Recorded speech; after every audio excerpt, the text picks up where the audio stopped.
Hello, नमस्कार, आदाब, सत श्री अकाल और सलाम अलैकुम। मैं हूं मोहम्मद अहमद कादमी, लेकर आया हूं आपका पसंदीदा कार्यक्रम आपके रूबरू। मीडिया स्टार वर्ल्ड लगातार आपको वेस्ट एशिया की खबरें, इंटरनेशनल खबरें पहुंचा रहा है ताकि बगैर किसी फिल्टर के आपको तमाम खबरें पहुंचे।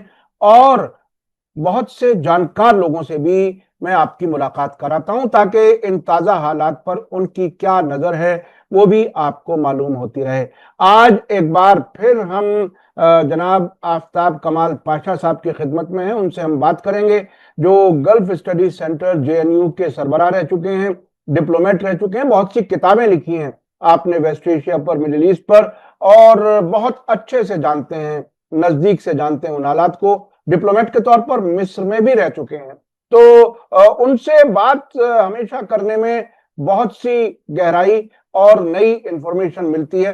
आज हम आफ्ताब कमाल पाशा साहब से समझने की कोशिश करेंगे, एक तो ये कि इजराइल एक तरफ गाजा के टेक ओवर की बात कर रहा है, फौजी कार्रवाई शुरू की है, दूसरी तरफ वो बातचीत के लिए अपना डेलीगेशन दोहा में भी भेज रहा है। तो इसके क्या मानी है? बातचीत करनी है या हमास को तबाह करना है? ये हम समझने की कोशिश करेंगे। दूसरा, एक एक बड़ी खबर इस पिछले 2-3 दिन में ये रही है, आयतुल्लाह खामेनेई के नुमाइंदे, उनके काफी नजदीकी समझे जाने वाले वहां की नेशनल सिक्योरिटी काउंसिल के सरबराह अली लारिजानी इराक गए और उसके बाद अब वो लेबनान गए हैं। इराक में उन्होंने ईरान और इराक के बीच बॉर्डर सिक्योरिटी का एक मुआहदा किया है जो काफी अहम बताया जा रहा है। यानी ईरान अपनी तैयारियां कर रहा है और इजराइल अपने तरीके से चीजों को आगे बढ़ा रहा है। अमेरिका उसके साथ लगातार मदद कर रहा है। तो ये इलाका किस तरफ जाएगा, क्या हालात बनेंगे, ये सब हम समझने की कोशिश करेंगे जनाब आफ्ताब कमाल पाशा साहब से। पाशा साहब, वेलकम है आपका। मीडिया स्टार वर्ल्ड को आपने वक्त दिया, उसके लिए बहुत बहुत शुक्रिया। आप बताइए, क्या कुछ है ये नेतन्याहू, क्या अपनी फौज की मुखालिफत के बावजूद जो ये फैसला लिया गया है, अब उनके घर के सामने ऐसे भी प्रोटेस्ट हो रहे हैं, जो रिजर्विस्ट पायलट्स जो रह चुके हैं वो इस गाजा ऑपरेशन के खिलाफ आवाज उठा रहे हैं। आखिर क्या कुछ है? और उधर दोहा उन्होंने डेलीगेशन भी भेजा है, मकसद क्या है? जी, शुक्रिया कासमी साहब। देखिए, इसमें दो चीजें हैं। एक तो जो अंदरूनी पॉलिटिक्स है इजराइल में, जहां तक नेतन्याहू की गवर्नमेंट है और उनके समर्थक हैं, वो लगातार उन पर इसरार कर रहे हैं कि गाजा हमारे कब्जे में, इजराइल के कब्जे में रहना है और किसी भी तरह हमास को वहां से निकाल फेंकना है। और चाहे कितनी भी मुखालिफत हो, इजराइल में ही नहीं पूरी दुनिया में, हम उसको नजरअंदाज करके आगे बढ़ना है बोल के। ये एक बहुत बड़ी राय है मिनिस्टर्स की, और काफी 50% से ज्यादा भी इजरायली जो है इसके समर्थन में नेतन्याहू के पीछे हैं। उन्होंने कहा कि ये हमास का हमला जो अक्टूबर 7 को हुआ, वो दोबारा दोहराने की हर मुमकिन जो है को रोकना है आगे चल के। और जब तक हमास खत्म नहीं होता, हम जो है दबाव डाल के जितना हो सके हमास को खत्म करना है और ज्यादा से ज्यादा इलाके अपने कंट्रोल में लाना है। तो उन्होंने मिलिट्री को ये हिदायत दी है 5 पॉइंट का। तो उसमें एक पॉइंट मुझे जो महत्वपूर्ण मिला वो ये है कि गाजा की सिविल एडमिनिस्ट्रेशन जो है वो हमास के अंडर भी नहीं रहेगी और महमूद अब्बास की पैलेस्टीनियन अथॉरिटी उनके भी अंडर नहीं रहेगी। ये एक सिविलियन इंडिपेंडेंट एडमिनिस्ट्रेशन रहेगी, जिसमें जो है दूसरे अरब ममालिक भी शामिल होने की उम्मीद है, जैसा मिस्र है, उर्दून है, या इमारात है, या दूसरे कतार भी इसमें नाम लिया जा रहा है। तो हर मुमकिन कोशिश कर रहे हैं कि ज्यादा से ज्यादा फलस्तीनियों को वहाँ गाजा सिटी और जबलिया और बैत हन्नून और जो इजराइल के करीब हैं शहर, वहां से मुंतकिल कर दें, और कंसंट्रेशन कैंप जिनको बोलते हैं रफा, और मवासी कैंप जो सी कोस्ट के पास है, मिस्र के बॉर्डर से मिलता जुलता है, वहां उनको मजबूर किया जा रहा है जाने के लिए। उनको बताया जा रहा है कि आप यहाँ से खाली करके वहां महफूज जगह जाइए। लेकिन सभी फलस्तीनी जानते हैं कि वो पिछली बार भी कई बार उनको वहां मुंतकिल किया गया था, महफूज जगह है बोल के, लेकिन फिर भी वहां हमास के फाइटर्स हैं बोल के बमबारी करके बहुत सारे सिविलियंस, 60,000 से ज्यादा जो है मौत के घाट उतार दिए गए, इसी तरह मुंतकिल करके एक तरफ से दूसरे तरफ गाजा की पट्टी में। तो ये जो है एक तरफ रियलिटी है, और उसके साथ जुड़ा हुआ पॉइंट जो आपने जिक्र किया, तो ये रिजर्विस्ट जो हैं लगातार नेतन्याहू की गवर्नमेंट का अपोजिशन कर रहे हैं कि हम बार बार रिजर्व फोर्स में हमको गाजा भेजा जा रहा है, उसी मकसद के लिए हम कामयाब नहीं हुए हैं। और वो पिछले डिफेंस मिनिस्टर का हवाला देते हैं कि हमास को खत्म करना नामुमकिन है बोल, क्योंकि जितने लड़ाकू हमास के मारे जाते हैं उससे ज्यादा मैदान में आके इजराइल को चुनौती दे रहे हैं और मार के भाग जाते हैं, और जो टूटी फूटी बिल्डिंग है उसमें बम डाल के डेटोनेट कर देते हैं। तो ये लगातार जो है कशमकश ये चल रही है हमास और फाइटर्स के बीच और इजरायली फौज के बीच में। हर एक दिन एक दो बोल के मारे जाते हैं और 10-15 जख्मी हो रहे हैं। पिछले 22 महीनों से कम से कम मैं जो टोटल किया हूँ, 2,500 इजरायली फौजी मारे गए हैं, जो कि कोई भी जंग इजराइल जो अरब मुल्कों से फाइट किया है उसमें इतनी बड़ी तादाद में उनके फौजी हलाक नहीं हुए, और 25-30 हजार से ज्यादा जो है गंभीर तरीके से जख्मी हैं, जो कि अपाहिज हुए हैं लाइफ लॉन्ग के लिए। तो ये बहुत बड़ी तादाद है, और चूंकि ये इजराइल की स्टैंडिंग आर्मी नहीं है, मोबिलाइजेशन आर्मी है, तो ये हर एक जो है फैमिली एक ना एक तरीके से मुतासर हुआ है इस जंग से। और जो है काफी अपोजिशन नेतन्याहू को हो रही है, आप इस मकसद में कामयाब नहीं हुए हैं हमास को हराने में, ना बंदूकों को छुड़ाने में बोल के। लेकिन ये किसी का मान नहीं रहा। ये अमेरिका के बलबूते पे जो है ट्रंप ने कहा कि आप जो करना चाहिए जल्द से निपटा लीजिए बोल के, वो खुली आम बागडोर दे दिया है नेतन्याहू। तो इस सपोर्ट के बेसिस पे जो है ये एक जंग जारी रखा है नेतन्याहू, और दूसरी तरफ पूरी दुनिया से दबाव भी बढ़ रहा है, खास तौर पे ब्रिटेन, फ्रांस, जर्मनी और यूरोपीय देशों से जो धमकी दे रहे हैं कि हम फलस्तीनियन स्टेट को रिकॉग्नाइज करेंगे अगर आप पीस फायर नहीं करें और आप ह्यूमैनिटेरियन एड गाजा में नहीं भेजेंगे। तो इसमें अब ऑस्ट्रेलिया और न्यूजीलैंड भी शामिल हो गए, यानी कि कम से कम 150 मुल्क यूएन मेंबर जो हैं वो अब 1-1.5 महीने में फलस्तीन आजाद देश को मान्यता देंगे, जो कि बहुत ही महत्वपूर्ण नंबर होगा, क्योंकि जो मेंबरशिप है उसकी 2/3 के करीब फलस्तीन पहुंच रहा है। और इसलिए महत्वपूर्ण है कि कोरिया की जंग के दौरान यूएन सिक्योरिटी काउंसिल डेडलॉक हो गई थी अमेरिका और सोवियत यूनियन के बीच में, और कोई निर्णय ले नहीं सके।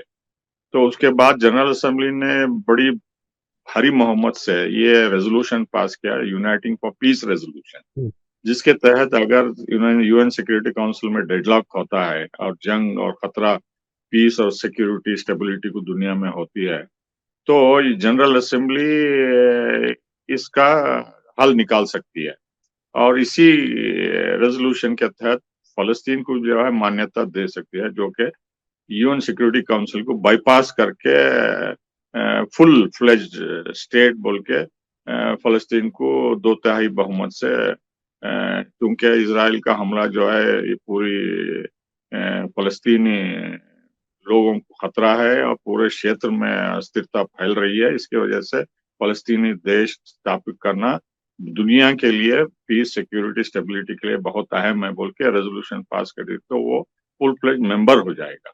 तो इसको जो है नेतन्याहू हर मुमकिन कोशिश कर रहा है कि 2/3 बहुमत यूएन जनरल असेंबली में ना हो बोल के। तो ये अंदरूनी मामला हुआ।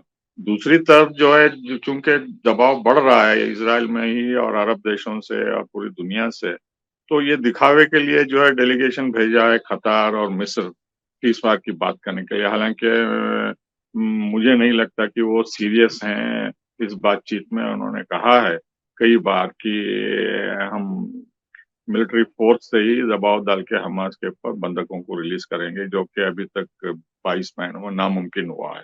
तो इस लिहाज से जो है ये दिखावे के लिए, न्यूट्रलाइज करने के लिए और अमेरिका के प्रेशर को भी दूर करने के लिए जो है बातचीत का बहाना करते हैं। इसमें अरब देश भी शामिल हैं एक तरीके से, मिस्र और कतार भी दिखावे के लिए का कुछ खास पेशरफ्त इसमें सीज फायर टॉक्स में नहीं हो रही है, क्योंकि हमास का डिमांड वही है कि आप पूरी फौज हटाइए और उसी के बाद जो है हम बंदूकों को रिलीज करेंगे बोलके। तो ये इस मामले पे उठा हुआ है और इसराइल कभी भी खाली करने के लिए तैयार नहीं है। पिछले कई बार गुफ्तगू हुई सीज फायर के लिए, उसमें बिल्कुल हटने के लिए तैयार नहीं है। हाँ, कुछ इलाकों से रीडिप्लॉयमेंट की बात करता है, लेकिन असल कंट्रोल जो है वो छोड़ना नहीं चाहता गाजा की, इसलिए कि उनका ग्रेटर इसराइल का प्लान आगे बढ़ा। जी अच्छा, पाशा साहब, आपने बहुत नजदीक से उस इलाके को देखा, मिस्र को बहुत नजदीक से देखा है आपने।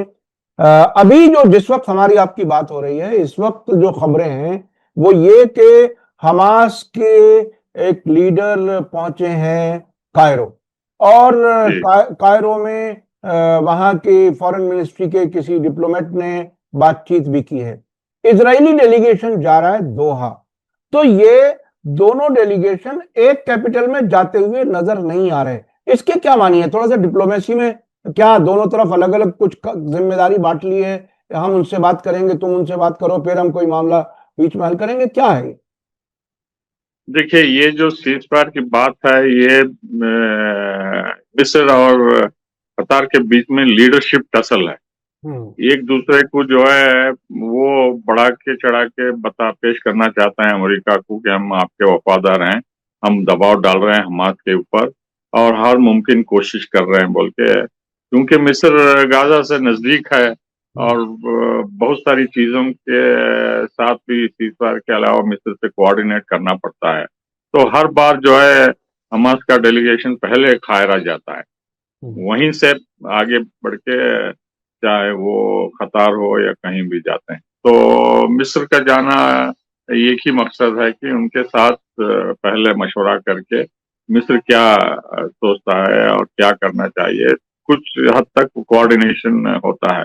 क्योंकि जो जख्मी है फलस्तीनी, तो ये रफा बॉर्डर से मिस्र के जरिए दूसरे जगह जो हॉस्पिटल के ट्रीटमेंट के लिए जा रहे हैं, मिस्र से कोऑर्डिनेशन बहुत जरूरी है। और जो ह्यूमैनिटेरियन एड के ट्रक जो हजारों के तादाद में है, उनको बताना चाहते हैं कि ये मेडिकल सप्लाई और बेसिक चीजें जो कमी है उनको पहले भेजिए बोल के वो भी उनके ऊपर दबाव डालते हैं एक तरीके से। और चूंकि अमेरिका से मिस्र के काफी अच्छे ताल्लुकात हैं और इसराइल के साथ भी अच्छे ताल्लुकात हैं, वो समझते हैं कि उनके हित में है पहले मिस्र से मिलके बातचीत करके टेम्परेचर क्या है अमेरिका का या इसराइल का या अरब देशों का या अरब लीग का, तो वहां मेजरमेंट करके बाद शायद दोहा जाएंगे। तो अच्छा, जहां तक जी जी, अपनी बात पूरी करो। जी, जहां तक कतार का सवाल है, जो है कतार और इसराइल के बीच में काफी तनाव हो रहा है। अल जजीरा के जर्नलिस्ट को मारने का और अल जजीरा को बैन कर दिए हैं इसराइल और वेस्ट बैंक और जेरूसलम से, गाजा से वगैरह। तो ये तनाव और लगातार प्रोपेगेंडा भी हो रहा है कतार के खिलाफ कि वो एंटी सेमिटिज्म के लिए बढ़ावा दे रहे हैं, उनके भड़काऊ स्टेटमेंट्स और वीडियोस और कवरेज गाजा में, वेस्ट बैंक में जो है पूरी दुनिया में यहूदियों के खिलाफ लोग खड़े हो रहे हैं, मुजाहरे कर रहे हैं बोल के। तो काफी जो है प्रोपेगेंडा कतार के खिलाफ भी जा रहा है। तो एक वहां पहले भेजने का मतलब यह है कि आप अपने दायरे में रहिए, आप जो है हमें ज्यादा अगर ठोस पहुंचाने की कोशिश करेंगे तो हम भी आपसे कोऑपरेट नहीं करेंगे बोल के। तो एक मैसेज वो है। और दूसरी बात जो है वहां से भी जानना चाहते हैं, क्योंकि हमास लीडरशिप वहां भी अभी भी कुछ लीडर हैं कतार में, तो उनसे संपर्क करके क्या करना है आगे चल के, क्योंकि कतार के रिश्ते दूसरे देशों से भी है, टर्की से है और दूसरे देशों से भी है, क्योंकि इसमें भी इनका काफी दिलचस्पी है ये दूसरे देशों के। तो ये two rival point of view है, कायरो और कतार। पहले जो कायरा और बगदाद थे, सद्दाम हुसैन और मिस्र के बीच में टक्कर जो अरब लीडरशिप के लिए थी, तो वही हो रही है। एक तरफ फलस्तीन का मसला इजिप्ट खींचता है और अपने दायरे में रखने की कोशिश करता है सरहद रूप में। दूसरी तरफ सऊदी अरब के जरिए, कतार के जरिए, मुस्लिम ब्रदरहुड के जरिए, टर्की के जरिए, और ईरान भी काफी दिलचस्पी रखता है कतार में जो भी बातचीत होती है। तो ईरान को पहले मुतल्ला किया जाता है या उनका भी फीडबैक लिया जाता है, क्योंकि ईरान भी काफी इम्पोर्टेंट प्लेयर है, सिर्फ हिजबुल्लाह का ही नहीं, हमास में भी उसकी काफी दिलचस्पी है। पूरे फलस्तीन के मसले, बैतुल मुक़द्दस के मसले में जो है ईरान और कतार काफी कोऑर्डिनेट करते हैं। तो वहां से इंफॉर्मेशन जो भी जाती है वो सभी देशों के लिए, रीजनल फोर्सेस के लिए और अमेरिका के लिए भी काफी महत्वपूर्ण। जी अच्छा पाशा साहब, एक चीज इस वाली जंग में जो नजर आई वो ये कि नवंबर 2023 से ही मैं मुख्तलिफ खबरें देखता रहा हूं, आप भी देखते रहे हैं, अमेरिका ने यह शिकायत की कि सब हमास जो है वो अपनी शर्तों में नरमी नहीं ला रहा है और वो बिल्कुल डटा हुआ है और वही जंगबंदी नहीं होने देना चाह रहा। अब ये कतर हो या मिस्र हो, ये वो मुल्क हैं जो ऑलरेडी कॉम्प्रोमाइज्ड हैं, पॉलिसीज उनकी कॉम्प्रोमाइज्ड हैं, जो इजराइल, अमेरिका, सऊदी अरब, उन सब की मर्जी से बहुत कुछ ये लोग करते हैं, अपने फैसले आजाद नहीं करते। लेकिन हमास है कि जो जेन्युइन रिप्रेजेंटेटिव के तौर पर उभरा है फिलिस्तीनी अवाम का, फिलिस्तीनी अथॉरिटी जेन्युइन नहीं है, वो इजराइल की एजेंट है। क्या इस बार सबसे बड़ी परेशानी मीडिएटर्स की यही है कि ये असली लोग हैं, कॉम्प्रोमाइज नहीं कर रहे, फिलिस्तीन के असल मौजू को सही रास्ते पर ले जाना चाहते हैं? ये ना यासर अराफात हैं, ना महमूद अब्बास हैं, ये हमास है। तो क्या यही मुश्किल है या कुछ और है? आप इसे कैसे देख रहे?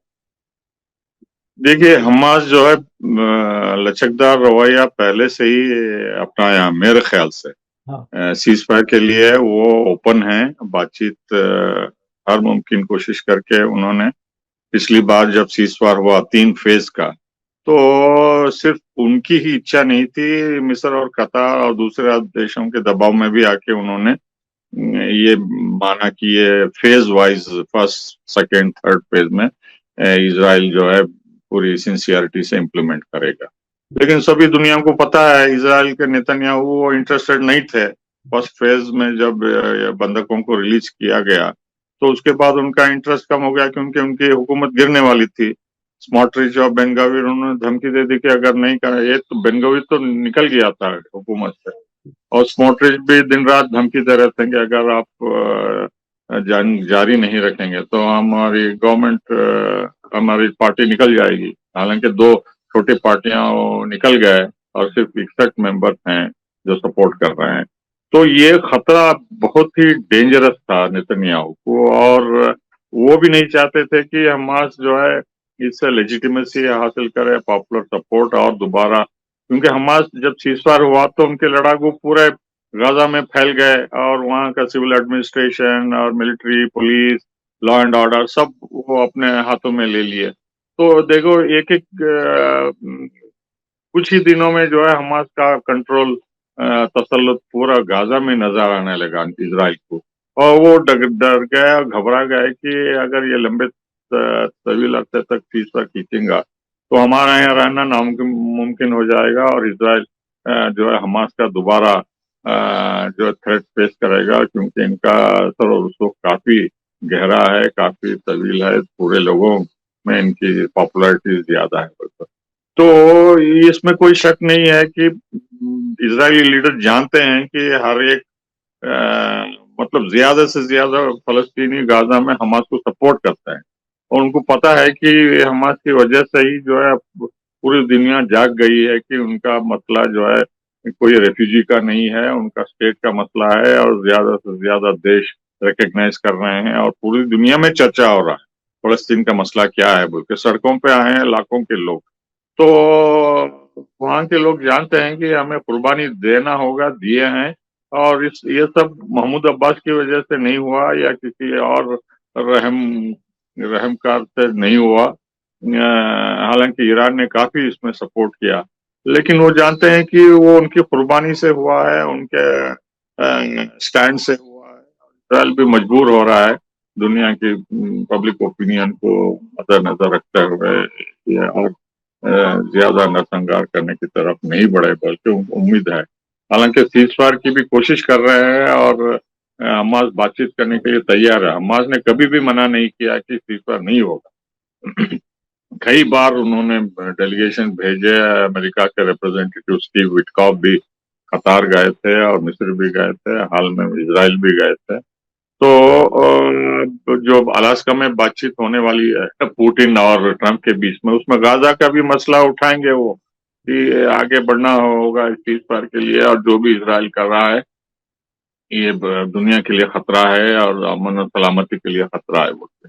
तो जो है इजराइल जो है लगातार दबाव में है पूरी दुनिया से, लेकिन फिर भी जो अड़े हुए हैं उनके मकसद से, हमास हमास लेके जो है वो आगे उनकी बात नहीं बढ़ रही है। ना हमास को वो हराने में कामयाब हुए हैं, ना उनके बंदूकों को रिलीज करने में। तो इस लिहाज से जो है दूसरा मोर्चा भी अभी तैयारी कर रहा है, जो कि आपने जिक्र किया था ईरान का, बाद में जी, उस पर भी मैं उसी पर आना चाहता हूं कि ईरान की तैयारी, उसने अपने एक ऐसे मिसाइल जिसका नाम खुर्रम शहर 5 है, उसके बारे में भी पब्लिक में इंफॉर्मेशन दी और ये इस हद तक कहा कि 12,000 किलोमीटर तक उनकी मिसाइल यानी अमेरिका तक पहुंच सकती है। उसके अलावा उन्होंने नेशनल डिफेंस काउंसिल फिर से बना दी है और अली लारिजानी जो बहुत ही अहम शख्स हैं आयतुल्लाह खामेनेई के नजदीक,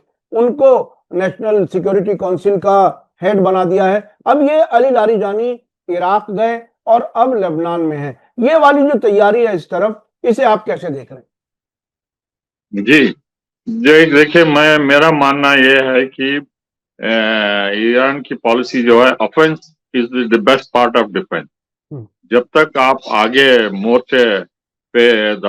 मोर्चों से दबाव नहीं डालेंगे, अमेरिका हो या इजराइल पे या उनके हामियों पे, चाहे अरब देश हो जो भी हो, डायरेक्टली ईरान के ऊपर हमला होगा। तो जो है ये स्पीड ब्रेकर की तरह जो है ये इजराइल को एक एक करके रोके हैं अभी तक, और आगे भी तैयारी हो रही है, आगे भी रोकने की ये कोशिश करेंगे। जैसा अब टकराव हो रहा है हिजबुल्ला और लेबनीज गवर्नमेंट के बीच में, अमेरिका के दबाव में, इजराइल के दबाव में आके लेबनीज गवर्नमेंट जो है दिसंबर की डेडलाइन मान ली है कि दिसंबर तक हिजबुल्ला को अपने हथियार लेबनीज आर्मी को हवाले कर देना बोल के, जो कि अभी कश्मकश वहां चल रही है, और ईरान का भी दबाव इक्वली स्ट्रांग है। तो क्योंकि अभी इसराइल लेबनीज के इलाकों में घुसा हुआ है और हर दिन लेबनीज सोल्जर्स को मार रहा है, और सिविलियंस की भी हताहत हो रही है वहाँ। तो ये जो है, और दूसरी बात यह है कि लेबनीज आर्मी में भी जो है आधे से ज्यादा जो है हिजबुल्ला सपोर्टर्स हैं वो, और वो भी जानते हैं कि किस मकसद से ये दबाव हो रहा है, क्यों हो रहा है, कैसे हो रहा है, कब तक चलेगा बोल के। तो वो जो है नापतोल अभी चल रहा है कि क्या इजराइल के ऊपर दबाव बढ़ेगा दुनिया के ऊपर से, अमेरिका के दबाव से, या लेबनीज गवर्नमेंट इस प्रेशर को विस्टैंड करेगी, और हमें क्या स्ट्रेटेजी अडॉप्ट करना है बोल के। देखिए, सिर्फ हिजबुल्ला अकेला नहीं है, उस पर दूसरा दबाव भी बढ़ रहा है। सीरिया से भी अल शर्रा के ऊपर इसराइल का और अमेरिका का दबाव बढ़ रहा है कि आप भी वहां मदाखलत करके हिजबुल्ला पे दबाव डालिए, वो हथियार सौंप दे हुकूमत को बोलते। तो ये जो है front resistance, front axis of resistance जो ईरान बोलते हैं, तो वहां भी कशमकश जारी है। और सीरिया में भी जो है, जो इजराइल धीरे धीरे ड्रूज के जरिए जो कब्जा कर लिया है इलाका और अपना असर जो एक्सटेंड करना चाहता है, तो वहां भी काफी तनाव है कुर्दों के बीच में, ड्रूज के, अलावाइट्स के, सुन्नियों के बीच में, और अल शर्रा की गवर्नमेंट भी कमजोर लगती है। तो वहां भी जो है ईरान काफी उनका इन्फ्लुएंस है अभी तक। ये नहीं कि वो बशर अल असद के तख्ता पलटने के बाद वो कम्प्लीटली हाथ छोड़ के हाथ धो के चले गए हैं। अभी भी उनका इन्फ्लुएंस काफी ग्रुप्स में है, चाहे वो अलावाइट्स हो या दूसरे शिया ग्रुप्स हों। तो दूसरी तरफ इराक भी गए थे अली राजनी, और आप जानते हैं कि वहाँ मोबिलाइजेशन फोर्स जो है ईरान की पहले से हिमायत करती आ रही है, और इराक की फौज में भी ईरान का असर और रसूख काफी ज्यादा है, और गवर्नमेंट में भी काफी असर है। और वहाँ की गवर्नमेंट कई बार डिक्लेयर करी है कि हम अपनी सरजमीन जो है अमेरिका को ईरान के खिलाफ इस्तेमाल करने के लिए बिल्कुल हम अलाउ नहीं करेंगे बोल के। तो ईरान का मोर्चा जो है हूती से लेके हमास से लेके हिजबुल्ला, सीरिया और इराक में जो है धीरे धीरे मजबूत कर रहे हैं, रिकवर कर रहे हैं बड़े हमले के बाद। पिछले 20-22 महीनों से लगातार उन पर जो दबाव आया अमेरिका का, इजराइल का, तो उसको रिपेयर करके जो है वो मोर्चे संभाल रहे हैं। और इसी दिशा में जो है लारेजानी की विजिट लेबनान को और इराक को हमें देखना चाहिए, क्योंकि वो चीन और रूस के साथ कोऑर्डिनेट करके अब ये रीजनल फ्रंट में भी आगे बढ़ा है। उसके बाद शायद अरब देशों का भी दौरा करके उनको भी आश्वासन देंगे कि अगर आप पिछली बार की तरह अमेरिका का सपोर्ट करें या इजराइल का सपोर्ट करें तो हम भी आपके ऊपर निशाना बना सकते हैं बोल। तो वो धीरे धीरे अपने डिप्लोमेसी जो है तैयार कर रहे हैं, मजबूत कर रहे हैं, अपने स्पीड ब्रेकर्स जो है शार्प कर रहे हैं, और उन्हें तसल्ली दे रहे हैं कि हम आपके पीछे हैं, किसी भी हालत में हम सपोर्ट करेंगे बोल के। और रेगुलर असला जो है हिजबुल्लाह को पहुंच रहा है किसी न किसी तरह से, जो भी मैं रिपोर्ट्स पढ़ा हूं। रेगुलर असलाह पहुंच रहा है हिजबुल्लाह को। और मैं अपने दर्शकों को बताना चाहता हूं कि अली लारिजानी ने इराक में अपने सरकारी मुलाकातों के अलावा जो इन दिनों नजफ से करबला के लिए वॉक हो रही है, जिसे वहां मशी कहा जाता है, दुनिया भर के जायरीन पहुंचे हैं, उसमें भी वो कुछ दूर पैदल चले हैं, पब्लिक के साथ लोगों को अपने हाथ से चाय पिलाई है। यानी वो एक वहां के मासेस के दरमियान भी एक पॉपुलर फिगर हैं, ऐसा उन तस्वीरों से जाहिर हो रहा है। अच्छा, यमन की तरफ से अब कहा जा रहा है कि चौथा मरहला शुरू कर दिया है, और अब रेड सी, इंडियन ओशन, मेडिटेरेनियन, कोई भी शिपिंग कंपनी जो इजराइल से कारोबार करती है उस पर वो हमला करेंगे, और इजराइल के अंदर भी वो हमले जारी किए हुए हैं। ताजा जो कल एक तकरीर की है अब्दुल मलिक अल हूती ने, उसमें अरब मुल्कों से कहा है कि या तो मजलूम फिलिस्तीनियों के गाजा के साथ खड़े हो जाओ, नहीं तो कल तुम पर भी बमबारी नहीं तो तुम पर कल बमबारी हो सकती है, यानी इजराइल तुमको भी नहीं छोड़ेगा। इसको किस तरह से समझ रहे हैं? देखिए, ये पिछले 20-22 महीनों में जो है हूती का एक्सपीरियंस ये पूरे रेड सी इलाके, बाबल मंदब और गल्फ ऑफ एडन में ही महदूद नहीं रहा है। तो इसमें काफी उनको जानकारी मिली है कि किस तरीके से वो इजराइल और अमेरिका और वेस्टर्न कंट्रीज की बमबारी को न्यूट्रलाइज कर सकते हैं। एक तो मिलिट्री एंगल हुआ है, दूसरी तरफ जो भी जहाज रेड सी से गुजरते हैं, तो अब उनको पता चल गया कि इजराइल जो है जैसा अपना कोड प्रोडक्ट्स का बदलते रहता है बॉयकॉट के बाद, तो इसी तरह जो है ये जहाज भी इजराइल को जो माल लेके जाते हैं, तो वो डायरेक्टली अब नहीं बता रहे हैं। वो कह रहे हैं कि हम अलेक्जेंड्रिया जाएंगे, साइप्रस जाएंगे, ग्रीस जाएंगे, और उनको पता होगा कि ग्रीस के बाद इजराइल जाएंगे। तो हूती ये भी मालूम कर लिए हैं कि उनका अल्टीमेट डेस्टिनेशन जो है इजराइल है, और ये चुप बहाने के लिए वहाँ ईंधन और पानी के लिए या रिक्रिएशन के लिए वहां जाते हैं बोल के। तो उनको भी जो निशाना बना रहे हैं। तो मतलब ये टोटल बॉयकॉट जो है सिर्फ जो जहाज इजराइल को डायरेक्टली जाती है उनका भी नहीं, लेकिन दूसरे बंदरगाहों पे भी जो जाते हैं जहाज नाम के तौर पे, या वहां रजिस्टर करने के लिए या कुछ और ईंधन देने के लिए, उनको भी जो है वार्निंग दिए हैं कि आप पे भी जो है हमला हो सकता है अगर आपका डेस्टिनेशन डिस्क्लोज नहीं करते, क्योंकि वो ब्लॉकेड जो है इतना कड़ा है कि हर एक शिप से पूछते हैं कि आप कहाँ जा रहे हैं, क्या लेके जा रहे हैं, कहाँ से आए हैं, कितना माल है, क्या क्या है, बोल के पूरी जांच पड़ताल करते हैं। अगर जो भी जवाब नहीं देता है तो फायरिंग करते हैं, वार्निंग शॉट्स देते हैं, और बाद में जो है हमला भी कर सकते हैं। कई बार उन्होंने किया है। तो इस लिहाज से जो है जो भी अब जहाज जाता है तो वो बहुत ही नाजुक बारीकी से जो है जवाब देते हैं, और उनको अगर गलत इंफॉर्मेशन मिल जाए तो वो धमकी भी देते हैं। और माइंस भी बिछा रखे हैं वहाँ, और उनके सी ड्रोन्स भी हैं। तो सबको पता है कि कितना लीथल फोर्स हूतियों के पास है बमबारी के बावजूद भी। और दूसरी तरफ जो धमकी अरब देशों को दिए हैं, पहले भी दिए थे, लेकिन सऊदी अरब और इमारात वगैरह जो है इग्नोर कर दिए। लेकिन इस बार चूंकि नरसंहार जारी है और फलस्तीनियों को वहां से मार के भगाने का प्लान इम्प्लीमेंट कर रहा है, पूरे कब्जा करके गाजा पे जो प्लान है उनका, तो अगर ये सचमुच होता है तो ये भी इनकी धमकी जो है जारी रखेंगे, और वो कहेंगे कि हमने नहीं किया, कोई और गुट किया है, इस्लामिक स्टेट किया है आपके ऊपर, सऊदी अरब के ऊपर या इमारात के ऊपर। हालांकि ओमान को वो छीएंगे नहीं क्योंकि उनके दोस्ती अच्छी है, और कुवैत को भी शायद हमला नहीं करेंगे। लेकिन इमारात और मेन सऊदी अरब उनके टारगेट होंगे, और हो सकता है उर्दून पे भी वो हमला करेंगे, और इसराइल के ऊपर जारी रखेंगे उनके बेंगुरियन एयरपोर्ट को, इलात एयरपोर्ट को, और हाइफा एयरपोर्ट को वगैरह सब।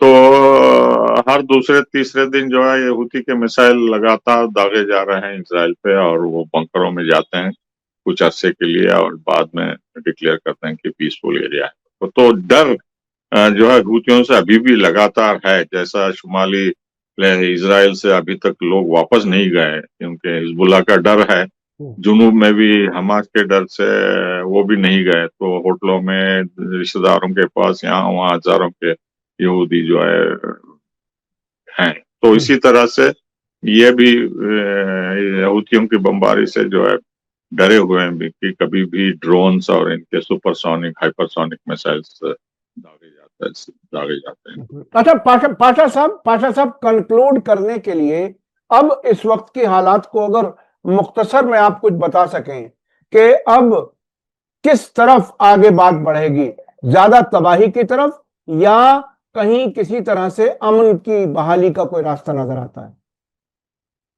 देखिए, मेरे नजर में जो है अब स्टेटस को चल रहा है, और दोनों एक दूसरे की मेजरमेंट कर रहे हैं और टेम्परेचर असेस कर रहे हैं, और ये जो है स्टैंड स्टिल फ्रोजन सिचुएशन कुछ अरसे तक चलेगा। लेकिन दो चीजों पे निर्भर है। एक तो रशिया और यूक्रेन का मसला किस हद तक